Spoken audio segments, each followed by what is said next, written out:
What's up guys? Welcome to AnimeKouhai. If you'd like to help me out, please hit the like button and subscribe to my channel. He'd rather not have angelic skills, just in case he and Michael ever ended up on opposing sides. But here he was, stuck with Judgment King Israfil. As long as it wasn't an ultimate enchantment, Michael's influence wouldn't kick in. It seemed unwise to discard a skill he naturally acquired. The big question now was, how much did Michael know about it? Sure, Michael could control true dragon sisters like Velgrund and Velzard, but Zalario needed to gauge how much sway he had over the angelic system. My will is my own, Zalario asserted. I won't let it be tampered with without my say. He was a logical thinker, hence his decision not to meddle in the true dragon sisters' affairs, despite his distaste for the operations methods. And now, he found himself in a similar predicament. What a mess. His current situation was partly his own doing, for not speaking up against it earlier. Nonetheless, he mulled over how to navigate dealing with Michael. Obera shared Zalario's sentiment. Like him, she gained an ultimate skill from the angelic system. But much like Zalario, it wasn't something she fancied. Obera's acquisition was the ultimate skill, Salvation King Azrael. Incredibly potent, yes, but utterly useless to her. The deal with those born as primordial beings is they come equipped with administrative authority right out of the gate, no skill needed. They can whip up any magic in an instant. With that kind of power, who needs skills, right? It's like having a Swiss Army knife for any situation. For Obera and her crew, who are already top-tier beings, getting an ultimate skill is no biggie. That's why, even though she didn't ask for it, she ended up with one. And she's pretty sure it's one of those angelic system skills. Oh, if I don't play this right, they might sniff out my disloyalty. Obera, who had been planning to make a complete turnaround, found herself in a stickier situation than Zalario. So, what's the play now? Obera pondered. She wasn't sweating being mind-read. Erasing surface thoughts was child's play for her. But being manipulated without even realizing it? Now that's a whole other ballgame. She needed to have a plan in place. I'll set up a mental firewall. That's the call Obera made. If she found any internal contradictions, she wouldn't hesitate to nix the Salvation King Azrael. Being an ultimate spiritual being, she was all about taking unconventional measures. But doing that would mean a clean break from Feldway. Depending on how things played out, even Obera might be in the hot seat. Still, for Milam's sake, the daughter left behind by Veldanava, Obera felt there was no cause for concern. Prying into the creator's intentions would be downright disrespectful. Feldway might be selfish, but he wouldn't pull a resurrection stunt on his own. That's the gist of it. And Obera was certain that Milam was the one meant to carry on the legacy. A melodious chime echoed through the room, casting a solemn yet stirring atmosphere. As the door swung open, Michael, Feldway, and Velzard stepped out, exuding an aura of authority that filled the entire hall. Taking their seats as Michael settled in, Feldway and Velzard followed suit. Let's get started, Michael declared, signaling the beginning of the strategy session. At his command, Mai rose and projected a three-dimensional model of the cardinal world onto the round table, a scaled-down version, almost like a divine tabletop globe. These are the strongholds of the octagram. Mai explained, pointing out key locations on the map. We're looking at 6 in total. Gi's stronghold at the North Pole, De Gruel's western edge, Rumina's central west, Rimmeru's forest, Milam's southeast, and Leon's continent, all illuminated as Mai spoke. Now, let's hear your thoughts on our approach. Michael invited input, though his gaze only fell on a select few. Zalario, Obera, Yuki, and Kigali were in his line of sight. Dino and his crew weren't tactical planners, and Vega was out of consideration. The rest didn't merit a voice, according to Michael. Zalario and Obera remained silent, observing the proceedings. Kigali, sensing the mood, spoke up. We've got the upper hand here. I propose we focus our forces and hit one spot hard. Agreed, but pinpointing the target is the challenge. Yuki chimed in. Kigali and Yuki reasoned that the defenders would need to spread thin, advocating for a strategy that didn't mirror their opponent's movements. Surprisingly, Dino interjected, offering his perspective after listening in. Here's a heads up, stay away from Ramiris' labyrinth. After that, hit Rimmeru, the Monster Federation's capital. It'll be a tough nut to crack, so save it for last. With the shared information, no objections arose. They recognized the risk of lingering too long in the labyrinth, potentially facing encirclement and annihilation by reinforcements from other nations. Let's leave that for last. Attacking elsewhere might draw out those holed up inside. Ramiris would pose a significant problem if they were forced into a defensive stance. Thus, they needed to strategize their offensive. The Frost Palace appears deserted. No signs of activity. Velzard's sudden observation drew everyone's attention. her gaze fixed on Leon's continent. It seems the enemy has a plan. By rallying the demon lords, they have avoided spreading their forces thin. True. There are 5 focal points of immense power on the ground. Mai adjusted Gi's North Pole point, strengthening the remaining 5 points of interest. Though they had one fewer target now, the challenge seemed to have escalated. Yet, the advantage still lay with the attackers. So, where should they strike? That's where Zalario stepped in. Feldway-sama, I have a question. What is it? Michael-sama holds absolute authority over the angelic systems. Can we locate their owners? Zalario raised a crucial point, one that would impact their strategy. Obera chimed in. That's crucial. If we can identify them, it's best to bring them to our side first.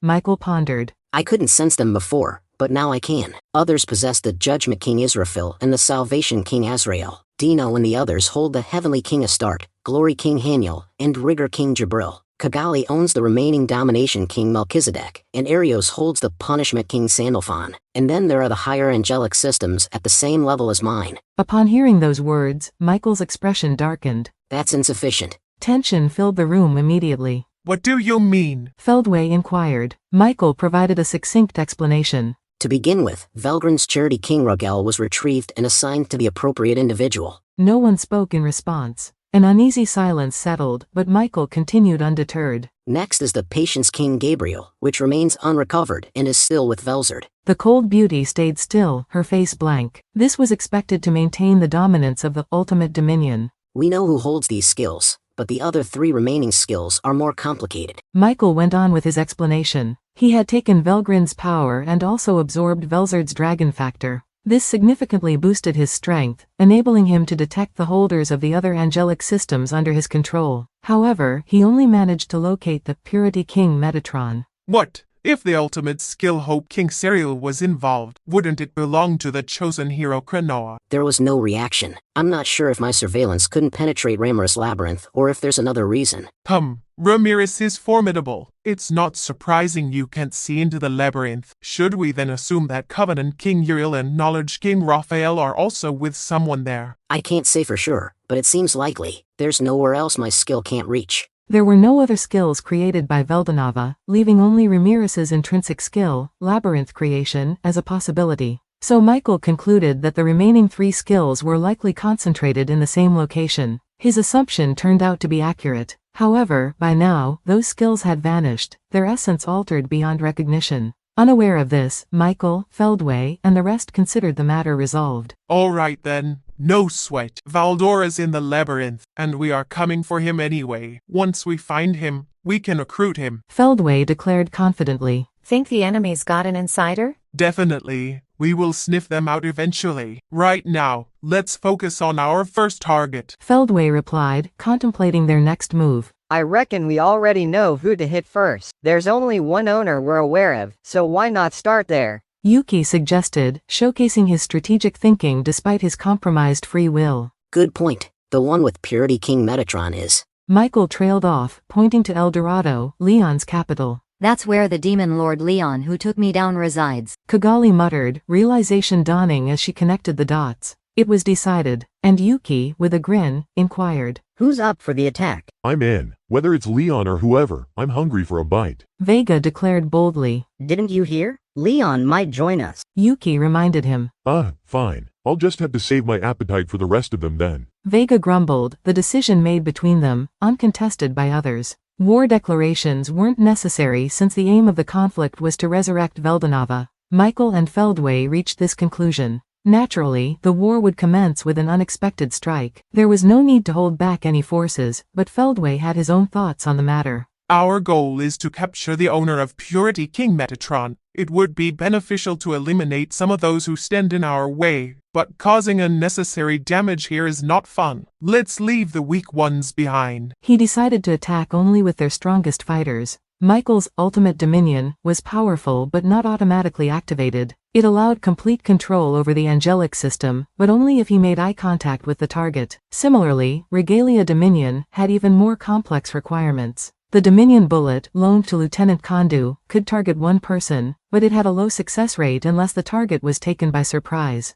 Regalia Dominion could control multiple people based on the target's presence. Importantly, it had a lower success rate if the opponent was of equal rank to the user, requiring a significant blow to succeed. The opponent needed to be less powerful than the user for it to work, making it a challenging skill to use. Currently, Michael's existence value was around 90 million. However, Yuki's existence value, about 2 million, was subtracted from this, making an attack on Veldora, whose existence value exceeded 88 million, unlikely to succeed. Michael was unaware of this but understood that controlling Veldora would be challenging. Therefore, he needed to gather his forces before assaulting Ramiris's labyrinth. This was why they aimed to recruit the targeted individual without weakening their own side. Thus, the attack team was chosen. I'm staying behind, declared Dino. What about me and my army? Prepare to mobilize your troops. We are planning a full-scale invasion after this operation. Understood. The Insectors, led by Zelanus, and the Phantom Army began preparations for war.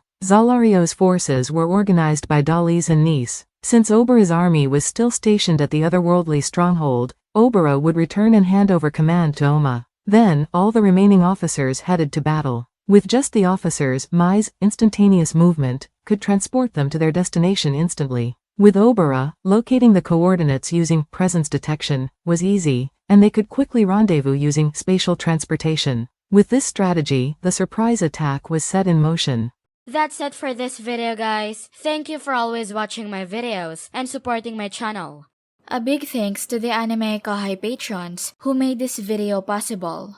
Jared Bressler, Chad Vota, Nate, Havox, Speed Saber, Curtis Loban, Judah Herrera, Just a Guy, Misa LW Hernandez, Jason Martin, Zach Rossan, Jerry Sladek, Ray Perez, Donald Williams, Moab A, Day of Light, John M, Godman Gaming, Markithian Tidwell, Adrian, Kumo, Sankes Chelu, T. Bush, John L, Edgar Fuentes, JV, Thomas, J, Christ, Joshua Cousins, Vethelny, Khaled, Christian Deshazer, Cal Robs, Divine C. Harris, Panda Cats, DeAndre Nance, Monty Boy 98, D-Man, Ruben, Yuki Iki, Gray, Kamal Ebanks, Isaac, Koala King 93, Paul DeGrassi, Little 95, Quilly Buckner, Zephyrus, Alver, Normal Defate, L, Gary Miles, Dragon Spawn 666, J. Rule, Liron Sangkap, Lucas Gay, Jason Martin, Echoed Ski, Foolish Prophets, Ethan Madison, Sky T, Diego Ginoza, Andre Hamilton, Guy Endsley, Simon Road, Emperor WSA, Mika Espinosa, George Hage, Gobi Lin, Pratik Bandari, Arod Dare, Faiz Mansour, Jackson Early, Smexy, Carl Stephen Bernadal, Gareth Hashimoto, Steven Madison, Homelike Drop, Vasto Lord, Martin Ramos, Marl Barsha, Hansel Ortega, Karam Faraj, Efrain Hernandez, Luca Gaming WTF, William Locke, Jordan Mersha, Kamal Luke, Spencer Candila, Ian Sikibul, Putate, Thanakorn Lee Sawat, Lamar, KACP9R, Tony, The Harv, Mike Roch, Matthew Abraham, Drayden Yamauchi. Thank you so much for helping out. I'll see you guys in the next video.